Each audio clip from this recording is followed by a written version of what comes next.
The streets of Salford were quiet that evening, the kind of quiet that makes every distant footstep or car engine feel amplified. It was July 26, 2015, and Paul Massey, a man whose name carried both fear and respect across Greater Manchester, was returning home. To the casual observer, he was just another man walking through the city he had grown up in. But anyone who knew him understood the weight of his presence: decades in the criminal underworld, a reputation built on power, loyalty, and ruthless efficiency. And tonight, that reputation would not save him. Welcome to Britain's Dark Files, the channel where we explore the hidden truths behind Britain's most notorious crimes. Tonight, you're about to hear the story of how 5 bullets ended the life of Salford's most powerful crime boss. This is not just a tale of gangland violence, but of a man who tried to explain away the unforgivable, who believed experience and influence could shield him from consequences. If you value uncovering the hidden realities behind headlines, take a moment to like the video, subscribe, and share it with someone who appreciates in-depth crime storytelling. Paul Massey's home, nestled in Clifton, looked ordinary, the kind of street lined with brick houses, neighbors keeping to themselves, unaware of the storm approaching. Yet beneath the calm of suburban life, tensions had been simmering for years. Rival gangs watched, old grudges festered, and the balance of power in Manchester's underworld was precarious.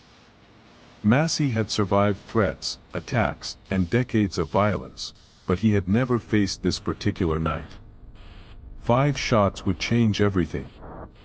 And while the city above continued its ordinary rhythm, the events unfolding on that quiet street would ripple far beyond the boundaries of Salford, exposing secrets, rivalries, and the stark reality that no one, no matter how powerful, can fully escape the consequences of a life built on fear and crime. Paul Massey was not born into power, he carved it out of the streets of Salford, step by step, fight by fight.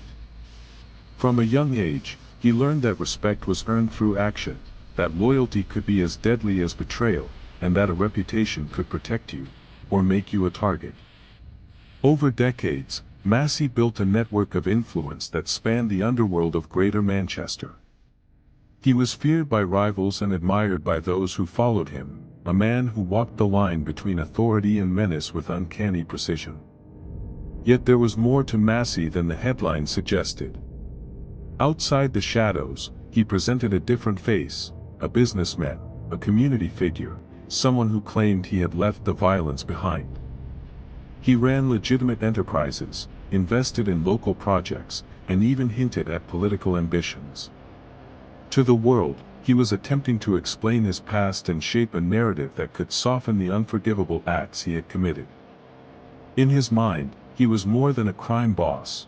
He was a man seeking redemption, a version of himself that could coexist with a society he had long skirted. But the underworld is not forgiving. Old grudges linger, and rivalries simmer quietly until the moment is right. Massey's prominence made him a lightning rod for envy, resentment, and revenge. Every deal, every interaction, every choice had consequences, and the very influence that protected him also painted a target on his back. Despite his confidence, he underestimated the patience and precision of those who plotted against him. As he walked the streets of Salford, unaware that eyes watched from the shadows, Massey carried the weight of his legacy, the respect, the fear, and the mistakes he believed he could justify. And while he tried to frame his story, to explain himself to the world, forces beyond his control were already moving into position, waiting for the moment when even a man like Paul Massey could no longer rely on his reputation. The evening of July 26, 2015, began like any other summer night in Salford. The streets were calm, the kind of stillness that makes every sound echo. Paul Massey returned home, unaware that the careful balance of his world was about to shatter. He parked his car, stepped onto the pavement, and moved toward his front door, carrying decades of experience, confidence, and the belief that he had outlasted threats before. But tonight would prove different. From the shadows, the gunman watched. Dressed in dark, military-style clothing, he blended into the evening like a specter, patient and precise. Every movement Massey made was observed, every step calculated, and every second of vulnerability noted. The distance closed quietly, almost imperceptibly, until the inevitable was near. Then, 5 shots rang out, rapid, exact, and devastating. Massey fell, wounded, the sudden violence slicing through the ordinary calm of Clifton. In that instant, decades of reputation, power, and survival came crashing down in mere seconds. Despite the severity of his injuries, Massey fought for life. He dialed emergency services, his voice a mixture of shock and determination, reaching out for help in a moment of desperation. Neighbors emerged from their homes, drawn by the noise, only to witness the chaos of a world they never fully understood. Ambulances arrived too late to save him. The man who had ruled Salford's underworld with authority and fear was dead before the night was over. If you're following this story, you know it's more than a murder. It's a window into the human cost of power, rivalry, and the fragile illusion of control. Take a moment now to like this video and subscribe to Britain's Dark Files, so you don't miss the hidden truths behind Britain's most notorious crimes. By the time the street returned to quiet, the reality was undeniable. 5 bullets had ended the life of a man who seemed untouchable, leaving a void in Salford's criminal underworld and a chilling reminder that no reputation can protect someone forever. The investigation began immediately, but the scene told a story of precision and planning. Detectives pieced together the moments leading up to Massey's death with meticulous care, examining CCTV footage, ballistic evidence, and witness accounts. Every angle revealed the work of someone experienced, someone who had calculated every step to ensure the crime was swift, clean, and final. The city may have been unaware, but the underworld knew this was no ordinary act of violence. It was an execution. Mark Fellows, later nicknamed the Iceman, emerged as the central figure. Cold, methodical, and unflinching, he had planned Massey's assassination with a clarity that mirrored the precision of the gunfire itself. For him, there was no emotion, no hesitation, just a calculated response to old rivalries, grudges, and debts owed.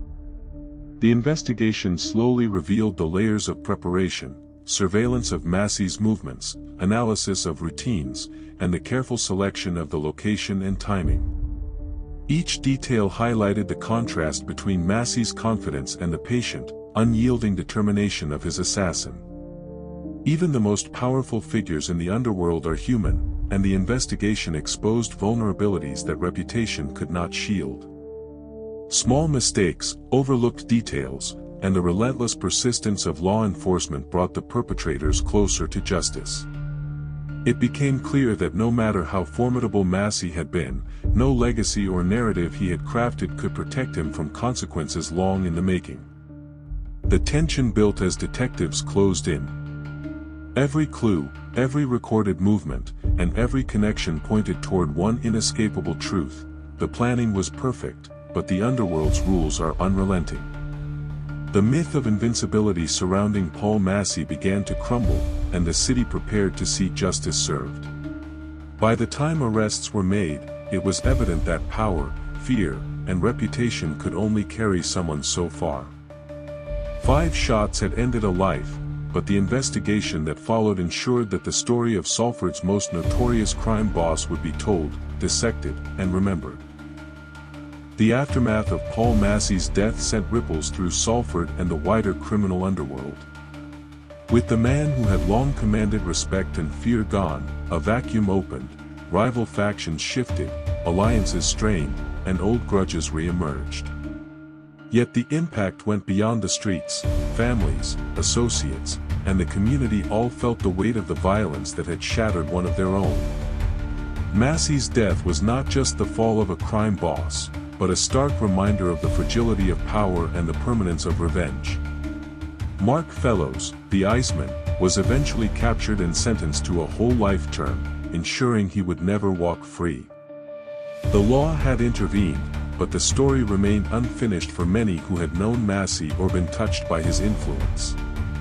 Millions of questions lingered: why exactly Massey was targeted, how the assassination had been planned with such precision, and what this meant for the balance of power in Manchester's criminal networks. In life, Massey had tried to explain himself, to rationalize his actions and craft a narrative that softened the unforgivable.